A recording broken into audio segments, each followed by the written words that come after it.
ভাই কি হলো রে? আমি তোর আগেই কইছি ঘটনার পিছনে ঘটনা থাকে।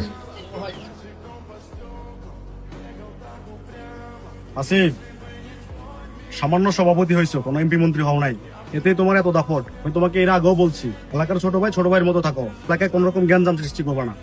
তোমার মতো এরকম বহু হাসিবকে এর আগে শেষ করে ফেলছি।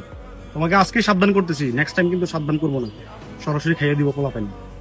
যা বলছি কথাটা মাথা রাখিও।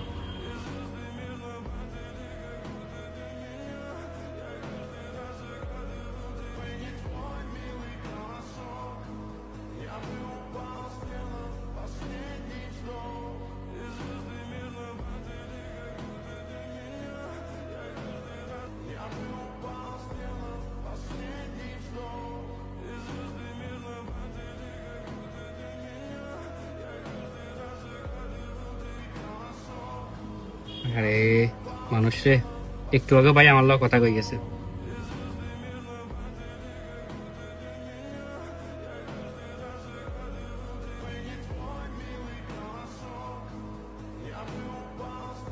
ভাই কি এক কমিটি দিলাম, এই কমিটি তো মাথায় খারাপ করে ফেলাইলো। কয়েকদিন পর পরে একটা না একটা জামিলার লাগিয়ে থাকে। এই যে এত বড় একটা ঘটনা ঘটলো, এখন উপর থেকে আমাকে প্রেশার দিতেছে। এই জন্যই আমি তোমাকে বলছিলাম মাঠ পর্যায়ে তদন্ত করি কমিটিটা দেওয়ার জন্য। এখন চিন্তা করলে আপনার কিভাবে এখন সমাধান করা যায় সেটা দেখেন। হ্যাঁ, এখন এটা সমাধানই খুঁজতেছি। এক মিনিট ভাই। আসসালামু আলাইকুম ভাই, এটার জন্য আমি দুঃখিত ভাই।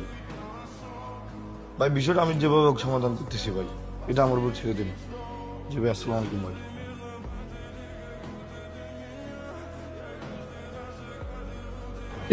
আপনি রহিমের জসিম সাহেব কি বলেন আমার অফিস আসতে? ঠিক আছে, সন্তরা, আমি কয়েকদিনের জন্য মালদ্বীপ যাইতেছি। এলাকায় এমনি একটা মার্ডার হয়েছে, সব আঙ্গুল কিন্তু আমাদের উপর চড়তেছে। সবাই ভাবতেছে এই মার্ডারের পেছনে আমাদের হাত আছে। এখন এই যাই ঝামেলার মধ্যে তোরা চাইছ আবার কোনো যাই ঝামেলা করিস না, কোনো তর্ক বিতর্ক করা দরকার না কারোর সাথে, যতদিন পর্যন্ত আমি না আসি। ভাই আপনি তাহলে আসবেন কবে? পরিস্থিতি ঠান্ডা হলে আমি নিজে এমনি চলে আসবো। ভাই তাহলে সুজন বাইরে বলে যান আমাকে দিকে খেয়াল রাখতো। তাহলে ভাই আমরা এলাকা থেকে চলে যাই। না না, এই ভুল এখন করা যেত না। এখন যদি সবাই যদি একসাথে সরে যাস তাহলে মনে করবো যে আমরা এটা করাচ্ছি। ঠিক আছে ভাই, আপনি এটা নিয়ে টেনশন নিয়েন না, আমরা আসি। ফলাফান যাতে কোনো যায় ঝামেলা না জড়ায়, কোনো তর্কে না জড়ায়, ঠিক আছে নি? ফলাফানের দিকে খেয়াল দিয়ে লাগবে। চলো কেমন?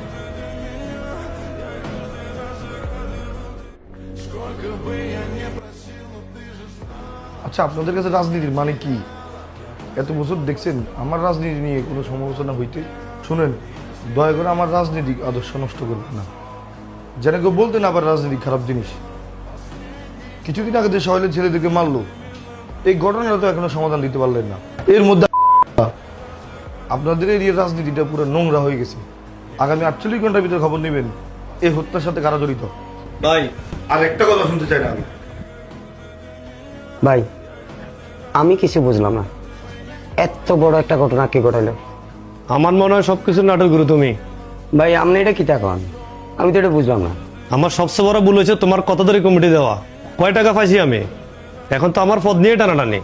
সব প্রেশারটা তো আমার উপর আপনারা দিতেছেন। 80% টাকা তো আমি আপনারাই দিলাম, আমি আর কি নিলাম? কি জসিম আমার মুখে মুখে তর্ক করতেছ? ভাই তক্র করতেছি না তো, প্রথম থেকে তো শব্দ আমার উপরে আসতেছে। ভাই আর ক্লিয়ার জানি মনে হয় এই সব কিছুর পিছনে হাসিব মেয়ের হাত আছে। না রে সাকিব, আমার এমন মনে হয় না। ঘটনার পিছনে অন্য কোনো ঘটনা থাকতে পারে। আমরা চোখের সামনে যা দেখি সবসময় তা হয় না। আদার তোর কি মনে হয়? হ্যাঁ ঠিক আছে। কি কস তুই বলবার কথাবার্তা, নাকি এটার পিছনে তোর আদা আছে? এ ভাই আমার সমস্যা কিটা, যে কোনো বেজাল হইলে আমরা আমার জড়ানো কিনলে বেজাল একটা সেটার মধ্যে আয় দেয়, সবসময় আইসলে ভালো লাগে না।